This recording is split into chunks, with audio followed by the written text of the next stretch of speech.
ಸಾರಿ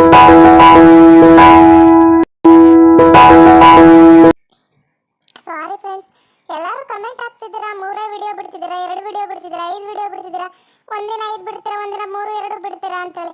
ಆದರೆ ನಂದು ಏನು ಮಾಡಲಿ, ಇಲ್ಲಿ ಲ್ಯಾಪ್ಟಾಪ್ ತೊಗೊಂಬಂದ್ಮೇಲೆ ನಾನು ಏನಂತ ತೊಗೊಂಬಂದಿದ್ದು, ಒಂದು ಆ್ಯಪ್ ಬರುತ್ತೆ. ಅಂದರೆ ನಾವು ಕಾರ್ಟೂನ್ ವಿಡಿಯೋ ಮಾಡಬೇಕಂದ್ರೆ ಒಂದು ಆ್ಯಪ್ ಬರಬೇಕು. ಅದರಲ್ಲಿ ಇಮೇಜಸ್ಸು ಮತ್ತು ಫೋಟೋಸ್ ಎಲ್ಲ ಕೂರಬೇಕು. ಆದರೆ ನನಗೆ ಇಮೇಜಸ್ಗೆ ಕ್ಲಿಕ್ ಮಾಡಿದ್ರೆ ಸ್ಟ್ರಕ್ ಆಗ್ತಿದೆ, ಬರ್ತಿಲ್ಲ. ಅಂದರೆ ಸಪೋರ್ಟ್ ಮಾಡ್ತಿಲ್ಲ ಲ್ಯಾಪ್ಟಾಪು. ಅವಾಗ ಏನಾಗುತ್ತೆ, ನಾವು ಕಂಪ್ನಿಯವ್ರಿಗೆ ಇನ್ಫಾರ್ಮೇಷನ್ ಮಾಡ್ತೀವಿ. ಅವ್ರೇನು ಮಾಡ್ತಾರೆ, ನಮ್ಮ ಮೊಬೈಲಿಂದ ಕನೆಕ್ಟ್ ಮಾಡಿಕೊಂಡು ಅವ್ರ ಸ್ಕ್ರೀನು ಅಲ್ಲಿ ಅಪ್ಲೋಡ್ ಮಾಡ್ತಿರ್ತಾರೆ. ಏನಕ್ಕಂದ್ರೆ ನನ್ನ ತಮ್ಮ ತಗೊಟ್ರೆ ಲ್ಯಾಪ್ಟಾಪ್, ನಾನು ಇಲ್ಲೇ ಹತ್ರ ಇದ್ದಿದ್ರೆ ಹೋಗಿ ತೋರಿಸ್ಕೊಂಡು ಬಂದ್ಬಿಡುವೆ. ಆದರೆ ತುಂಬ ದೂರದಿಂದ ತಂದಿರೋದಲ್ಲ, ಮಂಡ್ಯದಿಂದ ತಂದಿರೋದು. ಆದರೆ ಒಂದು ಆಫೀಸಲ್ಲಿ ತಗೊಂಡಿದ್ದು. ಅಂದರೆ ಅವ್ರೇನಂತಿದ್ದಾರೆ, ಈಗ ನಿಮ್ಮ ಪ್ರಾಪರ್ ಯಾವುದಿದೆ ಅಲ್ಲಿಗೆ ಹೋಗಿ ತೋರಿಸಿ, ನಾಳೆ ಚೆಕ್ ಮಾಡಿಸಿ, ಶನಿವಾರ ಸ್ಯಾಟರ್ಡೇ ಇರ್ತಾರೆ ಅವರು, ಇನ್ನು ಬಾಕಿ ದಿನ ಯಾವಾಗಲೂ ಇರಲ್ಲ ಅಂತ ಹೇಳಿದ್ದಾರೆ. ಸ್ಯಾಟರ್ಡೇ ಇಲ್ಲ ಅಂದರೆ ಮಂಡೇ ಇರ್ತಾರೆ, ಶನಿವಾರ ಇಲ್ಲ ಮಂಗಳವಾರ, ಸೋಮವಾರ ಮಂಗಳವಾರ ಇರ್ತಾರೆ ಅಂತ ಹೇಳ್ತಿದ್ದಾರೆ. ಆದರೆ ನಾವಲ್ಲಿ ಕನೆಕ್ಟ್ ಅವ್ರಿಗೆ ಕೊಟ್ಟಾಗ ಈ ಕಡೆ ಫೋನನ್ನು ಆನ್ ಮಾಡಿರ್ತೀವಿ. ನೆನ್ನೆ ಅವರು ಆದರೂ ಅಷ್ಟೇ, ಕಂಪ್ನಿಯವರು ನಿನ್ನೆ ಮೊನ್ನೆ 2 ದಿನವೂ ಮಧ್ಯಾಹ್ನ 2:30 3 ಗಂಟೆ ಕನೆಕ್ಟ್ ಮಾಡ್ಕೊಂಡವರು ಸಂಜೆ ಒಂದು 8:30 ಹಂಗೆ ಆಫ್ ಮಾಡ್ತಾರೆ. ಅಂದರೆ ಅವ್ರಿಗೆ ಆದರೂ ಗೊತ್ತಾಗ್ತಿಲ್ಲ ಅದು. ಅಂದರೆ ಅವ್ರ ಸ್ಕ್ರೀನ್ ತಗೊತಾರೆ, ಒಂದು ಆ್ಯಪ್ ಅಂದರೆ ಒಂದು ಅವ್ರು ಹೇಳ್ಕೊಡ್ತಾರೆ, ಅವ್ರು ಹೇಳ್ಕೊಟ್ಟಂಗೆ ಮಾಡಿದ್ರೆ ನಮ್ಮ ಸ್ಕ್ರೀನ್ ಅವ್ರಿಗೆ ಹೋಗುತ್ತೆ ಲ್ಯಾಪ್ಟಾಪಲ್ಲಿ. ಅಂದರೆ ನಾನು ಒಂದು ಕಾರ್ಟೂನ್ ವಿಡಿಯೋ ಮಾಡಬೇಕಂದ್ರೆ ಒಂದು ಆ್ಯಪು ನನಗೆ ಇಂಪಾರ್ಟೆಂಟ್ ಇದೆ. ನನಗೆ ಅದೇ ಇಲ್ಲ ಅಂದಮೇಲೆ ನನಗೆ ಯಾಕೆ ಅಂದ್ಬಿಟ್ಟು ನಾನು ಅವ್ರ ಜೊತೆ ಜಗಳ ಮಾಡಿಕೊಂಡು ನನಗೆ ವೀಡಿಯೋಸ್ ಮಾಡಿಬಿಡೋಕ್ಕೇನಿಲ್ಲ ರೀ. ನನಗೆ ಸ್ಟೋರೇಜು ನನ್ನ ಮೊಬೈಲಲ್ಲಿ 3 ವೀಡಿಯೋಸು 4 ವೀಡಿಯೋಸ್ ಬರೋದು. ಇವಾಗ ಏನಾದ್ರು ಜಾಸ್ತಿ ಮಾಡೋಕ್ಕೆ ಹೋಗ್ತೀನಿ ಅಂದರೆ ಏನಾಗ್ಬಿಡುತ್ತೆ, ಫೋನ್ ಹ್ಯಾಂಗ್ ಆಗಿ ಬರಲ್ಲ ಅದು. ಅಂದರೆ ಕಮ್ಮಿ ಮೊಬೈಲ್ಸ್ ಆಗಿರೋದ್ರಿಂದ ಬರಲ್ಲ. ನಾನು ಲ್ಯಾಪ್ಟಾಪ್ ತೊಗೊಂಡಿದ್ದೀನಿ, ಇಲ್ಲ ಅಂತ ಹೇಳ್ತಿಲ್ಲ. ಅದರಲ್ಲಿ ನನಗೆ ನಾನು ತೊಗೊಂಡಿರೋದೇನಕ್ಕೆ, ನಾನು ಕಾರ್ಟೂನ್ ವಿಡಿಯೋಸ್ ಮಾಡಬೇಕು, ಅಪ್ಲೋಡ್ ಮಾಡಬೇಕು ಅಂತ ನಾನು ತೊಗೊಂಡಿರೋದು. ಆದರೆ ಇಲ್ಲಿ ಬರ್ತಿಲ್ಲ. ಅದಕ್ಕೆ ಅವ್ರ ಹತ್ರ ನಾನು ಕಂಪ್ಲೇಂಟ್ ಮಾಡಿದ್ದಕ್ಕೆ ಅವ್ರ ಸ್ಕ್ರೀನ್ ತೊಗೊಂಡು ಸ್ವಲ್ಪ ವೇರಿಯೇಷನ್ ಮಾಡಿದ್ದಾರೆ. ಅಂದರೆ ನೆನ್ನೆನೂ ಮಾಡಿದ್ರು, ಮೊನ್ನೆನೂ ಮಾಡಿದ್ರು, ಅವ್ರಿಗೂ ಬರ್ತಿಲ್ಲ. ಅದಕ್ಕೆ ಅವ್ರು ಏನು ಹೇಳ್ತಿದ್ದಾರೆ, ಇಲ್ಲ ಮೇಡಮ್ ನಿಮ್ದು ಏನಿದೆ ಮೊಬೈಲ್ಗೆ ರೆಸ್ಪಾನ್ಸ್ ಮಾಡ್ತಿದೆ, ಲ್ಯಾಪ್ಟಾಪ್ಗೆ ರೆಸ್ಪಾನ್ಸ್ ಮಾಡ್ತಿಲ್ಲ, ಒಂದ್ಸರಿ ಹೋಗಿ ಕೊಡಿ. ಅಕಸ್ಮಾತ್ ಏನಾದರೂ ಬಂದಿಲ್ಲ ಇನ್ ಕೇಸ್ ಅಂದರೆ ಬೇಕಾದ್ರೆ ಅದನ್ನ ಕೊಟ್ಟೆ ಮೊಬೈಲ್ ತಗೊಳ್ಳೋರಂತೆ, 5G ಮೊಬೈಲೇ ತೊಗೊಂಡ್ಬಿಡಿ, ಅದು ಇದು ಅಂತ ಹೇಳ್ತಿದ್ರ. ನಾವು ಅದ್ರ ಕಡೆ ಮಾತಾಡ್ಕೊಂತ ನನಗೆ ಟೆನ್ಷನಲ್ಲಿ ನಾನು ವೀಡಿಯೋಸ್ ಬಿಟ್ಟಿಲ್ರಿ. ನಾನು ಹಾಗಾದ್ರೂ ನಾನು 3 ವೀಡಿಯೋಸ್ ಬಿಟ್ಕೊಂತ ಬರ್ತಿದ್ದು. ಇವಾಗ ನೀವೆಲ್ಲ ಕೇಳ್ಕೊಂತಿದ್ದೀರಾ ಅಂತೇಳಿ 4-5 ಮಾಡ್ಕೊಂಬಂದೆ. ನಾನು ಮಾಡಿಲ್ಲ ಅಂತ ಹೇಳ್ತಿಲ್ಲ, ನಾನು ಒಂದು ತಿಂಗಳಿಂದನೂ ವೀಡಿಯೋಸ್ ಬಿಡ್ತಿಲ್ಲ. ಅಂದರೆ ನನ್ನ ಫೋನಲ್ಲಿ ಏನಾಗ್ತಿದೆ, ಸ್ಟೋರೇಜ್ ಜಾಸ್ತಿ. ಇವಾಗ ಏನಾದ್ರು ನಾನು ವಿಡಿಯೋ ಮಾಡ್ತೀನಿ ಅಂದರೆ ಎಗರೋಗ್ಬಿಡುತ್ತೆ. ಇವಾಗ ಮಾಡಿರೋ ವೀಡಿಯೋಸ್ ಎಗರೋಗ್ಬಿಟ್ರೆ ನಮ್ಗೆ ಎಷ್ಟು ಬೇಜಾರಾಗುತ್ತೆ ಹೇಳಿ. ಹಂಗಾಗಿ ನಾನು ವೀಡಿಯೋಸ್ ಬಿಡ್ತಿಲ್ವೇ ಹೊರತು, ನನ್ನ ವಿಡಿಯೋ ಬಿಡೋಕ್ಕೆ ನನಗೆ ಯಾವ ತಂಟೆ ತಕರಾರು ನೋವು ಏನೂ ಇಲ್ಲ. ನನಗೂ ಯಾರು ವ್ಯೂವರ್ಸ್ ಕಳ್ಕೊಳಕ್ಕೆ ಇಷ್ಟಪಡ್ತಾರಾ? ಪ್ರತಿಯೊಬ್ಬರು ಅವ್ರವ್ರ ವ್ಯೂವರ್ಸ್ ಮೇಲೆ ನಂಬ್ಕೊಂಡು ಕಾರ್ಟೂನ್ ವೀಡಿಯೋಸು, ಪ್ರತಿಯೊಬ್ಬರು ಯೂಟ್ಯೂಬ್ ಚಾನಲ್ ಸ್ಟಾರ್ಟ್ ಮಾಡೋದು ಅವ್ರ ವ್ಯೂವರ್ಸ್ ಮೇಲೆ. ನಮಗೂ ಅರ್ಥ ಆಗುತ್ತೆ, ಎಲ್ಲರೂ ಕಮೆಂಟ್ ಹಾಕ್ತೀರಾ. ಆದರೆ ಈಗ ನನ್ನ ಪ್ರಾಬ್ಲಮ್ ಹೇಳ್ಕೊಂಡಿಲ್ಲ ಅಂದರೆ ನಿಮ್ಗೇನು ಅರ್ಥ ಆಗಲ್ಲ. ಇವಾಗ ನಾನು 4 ಡೇಸ್ ಆಗಿದೆ ಲ್ಯಾಪ್ಟಾಪ್ ತಗೊಂಬಂದಾದ್ಮೇಲೆ ಇವಾಗ ನನಗೆ ಒಂದು ಆ್ಯಪ್ ರೆಸ್ಪಾನ್ಸ್ ಮಾಡಬೇಕು. ಅದೇ ರೆಸ್ಪಾನ್ಸ್ ಮಾಡಿಲ್ಲ ಅಂದಾಗ ನಮ್ಗೆ ಎಷ್ಟು ತಲೆ ಚಿಟ್ಟಿಡುತ್ತೆ, ಎಷ್ಟು ಹುಚ್ಚರಂಗೆ ಆಗ್ತೀವಿ ಹೇಳಿ. ಆ ಥರ ಹಾಕೊಂಡು ನನಗೆ ವೀಡಿಯೋಸ್ ಮಾಡೋಕ್ಕೆ ಸ್ವಲ್ಪ ಪ್ರಾಬ್ಲಮ್ ಆಗ್ತಿದೆ ಅಷ್ಟೇ. ಇವಾಗ ಮಧ್ಯಾಹ್ನ 2 ಗಂಟೆಗೆ ಕನೆಕ್ಟ್ ಮಾಡಿದ್ದೀವಿ, ಸಂಜೆ ಎಷ್ಟು ಗಂಟೆಗೆ ನಾನು ಕೊಟ್ಟಿದ್ದಾರೆ ಗೊತ್ತಾ ಅವರು? ಅಂದರೆ ಮೊಬೈಲಲ್ಲಿ ಕನೆಕ್ಟ್ ಮಾಡಬೇಕಾ, ನೆಟ್ ಕನೆಕ್ಟ್ ಮಾಡಬೇಕು, ನಾವು ವೀಡಿಯೋಸ್ ಮಾಡೋಂಗಿಲ್ಲ. ಅವರು ಕಾಲಲ್ಲಿ ಇರ್ತಾರೆ ಪಾಪ, 2 ಗಂಟೆಗೆ ಕಾಲ್ ತಗೊತಾರೆ, ಸಂಜೆ 8 ಗಂಟೆ ಆದ್ರೂ ನಮ್ಮ ಲ್ಯಾಪ್ಟಾಪೇ ನೋಡ್ಕೊಂಡು ಕೂತಿರ್ತಾರೆ. ಅವ್ರಿಗೆ ರೆಸ್ಪಾನ್ಸ್ ಗೊತ್ತಾಗ್ತಿಲ್ಲ ಅದ್ರಾಗ. ಅದಕ್ಕೆ ಅವರು ಇಲ್ಲ, ಅದು ಆಫೀಸು ಎಲ್ಲಿದೆ ಅಲ್ಲಿ ಮಾಡಿಸ್ಕೊಳ್ಳಿ ಅಂತ ಹೇಳಿದ್ದಾರೆ. ನಾಳೆ ಅವರು ಸ್ಯಾಟರ್ಡೇ ಬರ್ತಾರಂತೆ. ನನ್ಗೆ ಅದೊಂದು ಆಗ್ಬಿಟ್ರೆ ನಿಜವೂ ನನಗೆ ಸ್ಟೋರೇಜು ಮತ್ತು ಇದಕ್ಕೋಸ್ಕರ ನಾನು ಲ್ಯಾಪ್ಟಾಪ್ ತೆಗೆಸ್ಕೊಂಡದ್ದು. ನಾನು ದಿನ 5-6 ವಿಡಿಯೋ ಬಿಡಬೇಕು, ಮತ್ತು ಮತ್ತೊಂದು ಚಾನಲಲ್ಲಿ ಬಿಡಬೇಕು. ನನ್ನ ಫ್ರೆಂಡ್ ಆದರೂ ಕೊಡ್ತೀನಿ ಅಂತಲೇ ಅಂತಿದ್ದಾಳೆ. ಆದರೆ ನನಗೆ ಇಲ್ಲಿ ರೆಸ್ಪಾನ್ಸ್ ಮಾಡ್ತಿಲ್ಲಲ್ಲ. ನಾನು ಫೋನ್ ಹಚ್ಚಿ ಹೇಳ್ಕೊಳ್ಳೋಣ ಅಂದರೆ ಎಲ್ಲರದು ನಂಬರ್ ಕೊಡೋಕ್ಕೂ ಆಗಲ್ಲ, ಬಿಡೋಕ್ಕೂ ಆಗಲ್ಲ. ಅದಕ್ಕೆ ನಾನು ವಿಡಿಯೋದಲ್ಲಿ ಹೇಳ್ತಿದ್ದೀನಿ, ಯಾರು ಬೇಜಾರಾಗ್ಬಿಟ್ರೆ ಇವಾಗ ಏನು ಅಂದ್ಕೊಂತೀರಾ, ಹೇಳ್ತಾನೆ ಇದ್ರೆ ನೋಡಿ ಇವಳು ಇದೇ ರೀಸನ್ ಹೇಳ್ತಾಳೆ ಅಂತ ಬೇಜಾರಾಗ್ತೀರಾ. ಅದಕ್ಕೋಸ್ಕರ ನಾನೇನು ಹೇಳ್ದಂಗೆ ಸುಮ್ಮನೆ ಇದ್ದೆ. ನೆನ್ನೆ ಆದ್ರೂ ನಾನು ವೀಡಿಯೋಸ್ ನಿಲ್ಲಿಸ್ಬಿಟ್ರೆ ಎಲ್ಲಿದ್ದಾಗ್ಬಿಡುತ್ತೋ ಅಂದ್ಬಿಟ್ಟು 2 ಗಂಟೆ ಒಳಗಡೆನೆ ರಾತ್ರಿನೇ 1 ವಿಡಿಯೋ ಮಾಡ್ಕೊಂಡು ಬೆಳಿಗ್ಗೆ 2 ವಿಡಿಯೋ ಮಾಡ್ಕೊಂಡು ಅಪ್ಲೋಡ್ ಮಾಡಿದ್ದೀನಿ ರೀ. ಯಾರು ಬೇಜಾರಾಗಬೇಡ್ರಿ. ಏನಕ್ಕಂದ್ರೆ ಈಗ ನನ್ನ ಲ್ಯಾಪ್ಟಾಪು ರೆಸ್ಪಾನ್ಸ್ ಮಾಡ್ತಿಲ್ಲ, ಸ್ಟೋರೇಜ್ ಜಾಸ್ತಿ ಇರುತ್ತೆ ಅಂದ್ಬಿಟ್ಟು ತೊಗೊಂಡೆ, ಆದರೆ ರೆಸ್ಪಾನ್ಸ್ ಮಾಡ್ತಿಲ್ಲ ಒಂದು ಆ್ಯಪ್ಗೆ.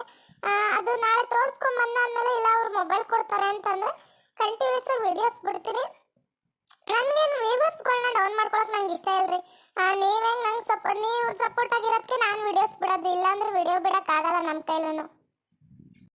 ಅಮ್ಮ ಯಾವಾಗ್ಲೂ ಹಿಂಗೆ ಕುತ್ಕೋಬೇಕಾ? ಎತ್ತಕ್ಕೊಬ್ರು ಬರ್ಬೇಕಾ? ಎದಳು ಮ್ಯಾಕ. ನೀನ್ ಯಾವಾಗ ನಡಿಯತ್ ಕಲ್ತ್ಕೊಳ್ಳೋದು? ಹಿಂಗ್ ಕುತ್ಕೊಂಡ್ಬಿಟ್ರೆ ಯಾರು ಮನೆಗೆ ಅಡ್ಗೆ ಮಾಡಾಕ್ತಾರೆ? ನಿಮ್ ಮಗಂಗೆ ಯಾರು ಅಡ್ಗೆ ಮಾಡಾಕ್ತಾರೆ? 5 ವರ್ಷದವಿಂದ ನಿಮ್ ಮಗ ನಿಮ್ ನೋಡ್ಕೊಂತಿದ್ದಾನೆ. ಎದಳ್ಬೇಕು ತಾನೆ? ಕಾಲ್ ನೀಡಿ, ಸ್ವಲ್ಪ ಸ್ವಲ್ಪ ಕಾಲ್ ಮುಂದೆ ಬಿಡಿ, ಮುಂದೆ ಬಿಡಿ. ನಿಮ್ ಮಗ ಎಷ್ಟು ಅಂತ ಎತ್ತು ಮಲ್ಗಿಸ್ತಾನೆ? ಇಲ್ಲ ಇನ್ನೊಬ್ರು ಬರ್ಬೇಕು ಎತ್ತು ಮಲ್ಗಿಸಕ್ಕೆ. ಬಿಡಿ ಕಾಲು, ಇಲ್ಲಾಂದ್ರೆ ನೋಡಿ ಒದಗೆ ಒದಗೆ ಬೀಳ್ತಾವೆ. ಬಿಡಿ ಕಾಲು. ಅಯ್ಯೋ ಅಯ್ಯೋ ಅಯ್ಯೋ ನಮ್ಮ ಅಮ್ಮನ ಏನು ಮಾಡ್ತಿದ್ರಿ? ನಮ್ಮಮ್ಮ ಅಯ್ಯೋ ಅಯ್ಯೋ ಕಾಲು ಯಾಕರೆ ಬಿಡಿಸ್ತಿದ್ರ? ಅವ್ರು ಎದಳಕ್ಕಾಗಲ್ಲ ಮಾಡಕ್ಕಾಗಲ್ಲ, ಕಾಲು ಬಿಡಿಸೋರು ಎದ್ದು ಬಿಡ್ತಾರ. ಬಿಡ್ರಿ ನಮ್ಮಮ್ಮನ. ನಿಮ್ಮಮ್ಮನ ನೋಡ್ಕೊಳಕ್ ಬಂದಿದ್ದೀನಿ ಅಂದ್ಮೇಲೆ ನಂಗೆ ಏನ್ ಮಾಡ್ಬೇಕು ಏನ್ ಬಿಡ್ಬೇಕು ಗೊತ್ತಾಗಲ್ಲ. ಇವನ ಒಬ್ಬನಿಗೆ ಗೊತ್ತಿರೋದು. ನೋಡಿದ್ರೆ ಕಪಾಲ್ ಕೊಡ್ದಾನೆ, ಇವತ್ತು ನೋಡಿದ್ರೆ ನಮ್ಮಮ್ಮಂಗೆ ಏನ್ ಮಾಡ್ತಿದ್ದೀರಿ ಅನ್ಕೊಂಡ್ ಬಂದಾನೆ. ಮುಚ್ಕೊಂಡು ನಿಂತ್ಕ. ಅಯ್ಯಯ್ಯೋ ಈ ಹುಡುಗಿ ಏನಪ್ಪ ಕೋಪ ಮಾಡ್ಕೊಂಡು ಹಿಂಗೆ ಕಾಣಿಸುತ್ತೆ? ಒಳ್ಳೆ ರೌದ್ರವತಾರಿ ಕಣ್ಣಂಗೆ ಕಾಣ್ತಾಳ. ಕೋಪ ಮಾಡ್ಕೊಂಡು ಹಿಂಗೆ ಬೈತಾಳಲ್ಲಪ್ಪ. ಈಕೆ ಹತ್ರ ಮಾತಾಡೋದ್ಕಿಂತ ತೆಪ್ಕ ಬಿಡೋದ ಒಳ್ಳೇದೈತಿ. ಇಲ್ಲಾಂದ್ರೆ ಕಪಾಲ್ಕ ಒಯ್ಯಂಗಾಳ ಇವಳು. ಯವ್ವೋ ಭಾರಿ ಐತಿ ಬೇಣು. ಅಯ್ಯೋ ಅಲ್ಲ ಕಣಮ್ಮನಿ, ಇವತ್ತು ಏನಾರು ಒಂದೇನೋ ನನ್ನ ಮಗ ಯಾಕೆ ಕಿಚನ್ ಕಾಪಾಗಿದೆ? ಏನೋ ಹೊಡ್ಬಿಟ್ನ ಹೆಂಗಮ್ಮ? ಅಯ್ಯೋ ಏನಾಯ್ತಮ್ಮ? ಅಯ್ಯೋ ಹೇಳ ಮಗಳೇ ಏನಾಯ್ತು? ಹೊಡಿಬೇಕಲ್ಲ, ಯಾರು ಹೊಡ್ಸ್ಕೊಂತಾರ? 2 ಸೇರ್ಸ್ ಕಪಾಲ್ಕ ಒಯ್ದಿರ್ತೀನಿ. ನೆನ್ನೇನೋ ಏನೋ ಬಿದ್ದುಬಿಟ್ರಲ್ಲ ಅನ್ನೋ ಕೋಪಕ್ಕೆ ಹೊಡೆದವನೇ ಅಂದ್ಬಿಟ್ಟು ಸುಮ್ಮನಿವ್ನಿ. ಇವತ್ತೇನಾರು ಬಂದು ಮುಟ್ಟು ಅನ್ರಿ. ಲಕ್ಷ್ಮಿ ಮಗಳು ಇವಳು ಶಾಂತಿ. ಎದ್ಗಿದ್ರೋಳೆಲ್ಲ ಕಪಾಲ್ ಕುಯ್ತಾ ಇರ್ತೀನಿ, ತಿಳ್ಕೊಂಬಿಡ್ರಿ.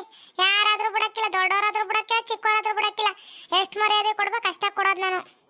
ಏನು ಎದುರಿಸಿದ ತಕ್ಷಣ ಎದ್ರಕೊಂಡ್ಬಿಡ್ತೀವ? ನಾವು ಯಾರು ಗೊತ್ತು ತಾನೆ? ಈ ಊರು ಸಾಹುಕಾರರು ಶ್ರೀಧರನ್ ಮಗ. ಏನು ಎದುರಿಸ್ತಿರೋದು? ನನ್ಗೆ ಎದ್ರಕೊಂಡ್ಬಿಡಕ್ಕಿಲ್ಲ ನಿನ್ಗೆ ನಾನು. ಏನು ನೀನ್ ನಂಗೆ ಎದುರಿಸ್ತಿರೋದು? ನಾನು ಯಾರ ಮಗಳು ಗೊತ್ತು ತಾನೆ? ಚೂರಿ ಚಿಕ್ಕನ್ ಮಗಳು. ಸಾವುಕಾರ ರಂಗಪ್ಪನ ಸೊಸೆ. ಗೊತ್ತಿದ್ದು ಏನಾದ್ರು ನಾಟಕ ಮಾಡಿ ಏನು ಚೂರಿ ತೆಗೆದ ಚುಚ್ಚಿಬಿಡ್ತೀವಿ. ನಿಂತ್ಕ ಸುಮ್ಕ. ನೋಡ್ಕೊಳಕ್ ಬಂದಿವಿ ಅಂದ್ರೆ ನಮ್ಗೆ ಹೆಂಗ್ ನೋಡ್ಕೊಂಬೇಕು ಬಿಡ್ಬೇಕಂತ ಗೊತ್ತಾಗಿಲ್ಲ. ಸುಮ್ ಕುಂದ್ರತ್ ಕಲ್ತ್ಕ. ಏನಾರು ಮಾತ್ ಕಿತ್ತಾಡಿ ಅಂದ್ರೆ ನೋಡು ಪರಿಣಾಮ ನೆಟ್ಕಿರಕ್ಕಿಲ್ಲ. ತೆಪ್ಪಗವಳ ಅನ್ಬಿಟ್ಟು ಮಾತಾಡ್ತಾನೆ ಇರೋದು. ಅಯ್ಯಯ್ಯೋ ಇವ್ರು ಮೀಸೆ ಮಾವನ ಹೆಸರು ಹೇಳ್ತಾಳಲ್ಲಪ್ಪ. ಯಪ್ಪ ನೋಡಿನಿ ಅಂದ್ರೆ ಭಯ ಆಗುತ್ತೆ ನನಗೆ. ಅಯ್ಯಪ್ಪ ಮೀಸೆ ಬಿಟ್ಕೊಂಡು ಅಂತ ಕದ್ರ ಬಿಟ್ರೆ ಸಾಕು ನಡ್ಗೋಯ್ತೀವಿ. ಅಷ್ಟು ಮಟ್ಕವನ ಅವ್ರ ಮಾವರ ಹಂಗಪ್ಪ. ಅದ್ರಾಗ ಇವಳೇನಪ್ಪ ಆ ಚೂರಿ ತೆಗೆದು ಸುತ್ತೀನಿ ಅಂತಳ. ಬೇಕಾದ್ರೆ ಹೇಳ್ದ ಮಾಡ್ಬಿಡ್ತಾಳೆ. ಸುಮ್ಕ ನಮ್ಮ ಅವ್ನು ನೋಡ್ಕೊಳಕ್ ಬಂದವಳೆ. ನಮ್ಮ ಅವ್ನು ನೋಡ್ಕೊಂಡು ಆಮೇಲೆ ಹೋಗ್ಬಿಡ್ಲಪ್ಪ. ಬೇಡಪ್ಪ ಇವಳು ಸವಾಸ ಅಯ್ಯವ್ವ ಚೂರಿ ತೆಗೆದು ಸುತ್ತೀನಿ ಅಂತಳಲ್ಲಪ್ಪ ಈಕಿ. ಏನಮ್ಮಣ್ಣಿ ಮನೆ ನಿಂಗೆ ಅಡ್ಜಸ್ಟ್ ಐತೆ? ಚೆನ್ನಾಗಿದಿ ತಾನೇ? ಮನ್ಯಾಗ ಯಾರು ನೋವು ಕೊಡೋರಿಲ್ಲ ನಿನ್ಗ? ಯಾರ್ಯಾರು ಇದ್ರೆ ಬಿಡು, ಕಡ್ದ ಸಾಯಿಸ್ಬಿಡ್ತೀನಿ ಅವ್ರನ್ನ, ಬಿಡಕ್ಕಿಲ್ಲ. ಓಹೋ ಅಯ್ಯಯ್ಯೋ ಈ ಮೀಸೆ ಮಾವಂಗ 100 ವರ್ಷ ಆಯ್ತು ಅನ್ಸುತ್ತಾ? ಹೇಳ ತಕ್ಷಣ ಬಂದ್ಬಿಟ್ಟ. ಯಪ್ಪೋ ನೆನ್ಸ್ಕಂತಿದ್ದಂಗ ಬಂದಾನಂದ್ರ 100 ವರ್ಷ ಆಯ್ಸು ಪಕ್ಕ ಆಯ್ತಂಗ. ಯವ್ವ ಇವನಿಂದ ಸುಮ್ಕಿರೋದ ಒಳ್ಳೇದಪ್ಪ. ಏನೆಲ್ಲ ಶ್ರೀಧರ, ನಾ ಸೊಸೆಗಿನ ನೋವು ಕೊಡ್ತಿದ್ದಿಲ್ಲ ಅಟ್ಟಿಯಾಗ. ಹೆಂಗವಳಲ್ಲ ಚೆನ್ನಾಗ್ ಅವಳೆ ತಾನೇ ನಿಮ್ಮ ಮನೆಯಾಗ? ಯಾರು ಕೈಗಿ ಮಾಡಿರಿ ಬುಟ್ಟಿರಿ ಬೊಯ್ದಿರಿ ಅಂದ್ರೆ ನಾಲ್ಗೆ ಕುಯ್ದು ಬಿಡ್ತೀನಿ. ನಾ ಬೊಯ್ದಿರಿ ಅಂದ್ರೆ ನಾಲ್ಗೆ ಕಿತ್ತಿ ನಾಯಿಗೆ ಹಾಕ್ಬಿಡ್ತೀನಿ. ಯಾರು ಹೊಡ್ದಿರಿ ನಾನು ಸೊಸೆಕಂದ್ರೆ ಕೈ ಕುಯ್ದು ಚಟ್ನಿ ಮಾಡ್ಕೊಂಡು ತಿನ್ಬಿಡ್ತೀವಿ. ಇಲ್ಲ ಕಲಗಂಡ ಚೆನ್ನಾಗಿ ನೋಡ್ಕೊಂತಾಳೆ. ಹೆಣ್ಮಗ ಬಂದಾಗಿಂದ ನಮ್ಮ ಮನ್ಯಾಗ ನಗು ಐತಿ. ಒಳ್ಳೆ ಹೆಣ್ಮಗನೇ. ಒಳ್ಳೆ ಬುದ್ಧಿ ಚೆನ್ನಾಗೈತಿ. ನೀನ್ ಅನ್ಕೊಂಡಂಗ ಆಗ್ಬಿಟ್ರೆ ಅದೊಂದು ಚಲೋ ಇರುತ್ತೆ ನೋಡು. ಇದ್ಯಾಕಪ್ಪ ಮಕ ಹಿಂಗ್ ಮಾಡ್ಕೊಂಡ್ ನಿಂತಿ? ಯಾಕ ಯಾರಿಗೂ ಎದ್ರಕೊಂಡಿರಂಗಿದಿ? ಏನು ಯಾರು ಬಂದ್ರಪ್ಪ? ಯಾರಿಗೆ ಎದ್ರಕೊಂಡಿದ್ಯಪ್ಪ ನೀನು? ಅಲ್ಲ ಇನ್ನು ಯಾರಿಗೆ ಎದ್ರುಕೊಳ್ಳಿ? ಈ ಮೀಸೆ ಮಾವಂಗ ಎದ್ರುಕೊಂಬಕ್ಕೆ ಇನ್ನು ಯಾರಿಗೆ ಎದ್ರುಕೊಳ್ಳೋಕ್ಕಾಗುತ್ತೆ? ಗದ್ರದ್ರೆ ಒಳ್ಳೆ ಆನೆ ಗದ್ರದಂಗೆ ಗದ್ರತಾನೆ ಒಯ್ಯ. ಯವ್ವ ನನ್ಗೆ ಭಯ ಆಗುತ್ತೆ. ಇನ್ನು ಯಾರ್ಯಾರು ಚಿಕ್ಕ ಮಕ್ಳು ಕೇಳಿಸ್ಕೊಂಬಿಟ್ರೆ ಅಷ್ಟೇ ಹುಚ್ಚೆನ ಒಯ್ಕೊಂಬಿಡ್ತಾವ. ಏನಮ್ಮ ನೀನೇನ ನಿಮ್ಮ ಅವ್ವ ಬಂದಿದ್ಲಂತೆ ನನ್ನ ಜೊತೆ ಕೇಳದ್ಲು. ಯಾಕೋ ಸಪ್ಕಿದ್ಲು. ಹೇಳವ ಅಂದ್ರೆ ಹೇಳಿಲ್ಲ. ನೀನ್ ಸೊಸೆ ಹತ್ರನ ಕೇಳೋಗಪ್ಪ. ಹೇಳ್ಬೇಡ ಅಂದವಳ ಅಂತಂದ್ರು. ಏನಾಯ್ತು ಮನೆಯಾಗ? ಎದಕ್ ಬೇಜಾರಾಗಿದ್ಲು ನಿಮ್ಮ ಅವ್ವ? ಏನಾಯ್ತು ಹೇಳಮ್ಮಣಿ? ಅದು ಸಾವುಕಾರ ರಂಗಪ್ಪರ ಅದು ಏನಿಲ್ಲ. ಏನೋ ಕೆನೆ ಮ್ಯಾಗ ಚುಕ್ಕಾಡಿ ಕಡ್ದ್ಬಿಟ್ಟಿತ್ತಂತೆ. ಅದು ಊದ್ಕೊಂಬಿಟ್ಟಿತ್ತಂತೆ. ನಮ್ಮ ಮನ್ಯಾಗ ಬಂದ್ಮ್ಯಾಗ ಚುಕ್ಕಾಡಿ ಕಡ್ದ್ಬಿಟ್ಟೈತೆ ಅಂದ್ಬಿಟ್ಟು ಊದ್ಕೊಂಬಿಟ್ಟೈತೆ ಅಂದ್ಬಿಟ್ಟು ಅವ್ರು ರವ್ವ ಬೈತಿದ್ಲು ಅಷ್ಟೇ. ಅದು ಬಿಟ್ರೆ ಇನ್ನೇನು ಇಲ್ಲ ರಂಗಪ್ಪರ, ಇನ್ನೇನು ಇಲ್ಲ. ಅಲ್ಲ ಕಣಲೆ, ಅದು ಯಾವ ಬೋಲ್ಟ್ ಐದನ್ ಸೊಳ್ಳೆ ಅನ್ಲೇ ನಮ್ಮ ಸೊಸೆ ಕಡ್ದಿರೋದು? ಬುಡಕ್ಕಿಲ್ಲ ಹೇಳಲೆ. ಫಸ್ಟ್ ಅದನ್ನ ಚಪ್ಪಲ್ ತಗೊಂಡು ಹೊಡೆದು ಬಿಡ್ತೀನಿ. ಸೊಳ್ಳೆನ ಸಾಯಿಸೋವರೆಗೂ ಸಮಾಧಾನ ಆಗಕ್ಕಿಲ್ಲ ನಂಗೆ. ಗುಡ್ ನೈಟ್ ಸ್ಪ್ರೇ ಎಲ್ಲ ತಂದು ಹೊಡೆದು ಸಾಯಿಸ್ಬಿಡ್ತೀನಿ. ಹೇಳು ಯಾವ ಸೊಳ್ಳೆ ಕಚ್ಚಿರೋದು ಅಂತೇಳಿ. ಎಲ್ಲಿತ್ತು? ಯಾವ ರೂಮಾಗಿತ್ತು? ನಾನು ಸೊಸೆ ಮಕ್ಕಳ ರೂಮಾಗಿತ್ತೇನ? ನಡಿ ಇವತ್ತು ನಾವು ಉಡಿಸ್ ಮಾಡ್ಬಿಡ್ತೀನಿ. ಇವ ಏನಪ್ಪ ಸೊಳ್ಳೆ ಕಡ್ದೈತಿ ಅಂದಕ್ಕೆ ಸೊಳ್ಳೆನೇ ಸಾಯಿಸ್ತೀನಿ ಬಿಡ್ತೀನಿ ಅಂತಾರೆ. ಇನ್ನೇನ ಬಡ್ತೀನಿ ಅಂತ ಗೊತ್ತಾರ ಪುಟ್ಟನ ಇವ ನನ್ನ ಕಾಪಾಲ CS ಬಡ್ದಿಕ್ ಬಿಡ್ತಾನೆ. ಫಸ್ಟಿಲಿಂದ ಎಸ್ಕೇಪ್ ಆಗ್ಬಿಡ್ತೀನಪ್ಪ. ಇವ ಹಿಂಗೆ ಕೈಯಲ್ಲಿ ಯಾರು ಹೊಡ್ಸ್ಕೊಳ್ಳೋರು? ಬಿಡಲ್ಲ ನಾವು ಆಗ್ಲೇ ಸಾಯಿಸಿದ್ಮೋ. ಹೋಯ್ತು ನಾ ಸೊಳ್ಳೆ ಯಾವ ಕಡಿಯೋಕ್ಕಿಲ್ಲ. ನೀನು ಸೊಸೆಕಿನು ಖುಷಿಯಾಗಿರು. ನಿನ್ನ ಸೊಸೆ ನಮ್ಮ ಮನೆಯಾಗ ಚೆನ್ನಾಗಿರ್ತಾಳೆ. ನೋಡಿದ್ರಲ್ಲ ವೀಕ್ಷಕರೇ, ಸಾವುಕಾರ ಹಂಗಂಗ ನಾನೆಲ್ಲನೂ ಹೇಳಿದ್ವಿ. ಆದ್ರೂ ಅವನು ಚೆನ್ನಾಗಿ ಇದು ಮಾಡ್ಕೊಂಡು ಅವನು ನನ್ನ ಮಗನ್ನ ಚೇಂಜ್ ಮಾಡ್ಬೇಕಂದ್ರೆ ಇವರೆಲ್ಲ ಸರ್ ಸಹಕಾರ. ಶಾಂತಿಯ ಮುಂದೆ ಮದುವೆ ಮಾಡ್ತೀನಿ. ಮುಂದಿನ ತಿಂಗಳು 2ನೇ ತಾರೀಕು ಒಳಗೆ ಮದುವೆ ಲಗ್ನ ಐತಿ. 2ನೇ ತಾರೀಕು ಮದುವೆ ಮಾಡ್ತೀನಿ. ಬಿಡಕ್ಕೆ 2, 3, 4 ಎಲ್ಲ ಐತಿ ಮದುವೆ ಲಗ್ನ. ಶಾಂತಿಯ ಮುಂಗುವ ನಮ್ಮ ಶಿವಗುವ ಮದುವೆ ಮಾಡಿಲ್ಲ ಅಂದ್ರೆ ನಮ್ಮ ಹೆಸರು ಸಾವುಕಾರ್ಸೆ ಅಲ್ಲ, ನಾವಿಬ್ರು ಸಾವುಕಾರರು ಮಾಡೇ ಮಾಡ್ತೀವಿ ಮದುವೆ. ಓಕೆ ವೀಕ್ಷಕರೇ, ಈ ವಿಡಿಯೋನ ಇಲ್ಲಿಗೆ ಮುಗಿಸ್ತಾ ಇದ್ದೇವೆ. ನಿಮ್ಮ ಅಭಿಪ್ರಾಯಗಳನ್ನು ಕಮೆಂಟ್ಸ್ ಮೂಲಕ ತಿಳಿಸಿ, ಲೈಕ್ ಮಾಡಿ, ಶೇರ್ ಮಾಡಿ ಮತ್ತು ನಮ್ಮ ಚಾನಲ್ನ ಸಬ್ಸ್ಕ್ರೈಬ್ ಮಾಡಿಕೊಂಡು ಬೆಲ್ ಐಕಾನ್ನ ಕ್ಲಿಕ್ ಮಾಡಿ. Thank you for watching.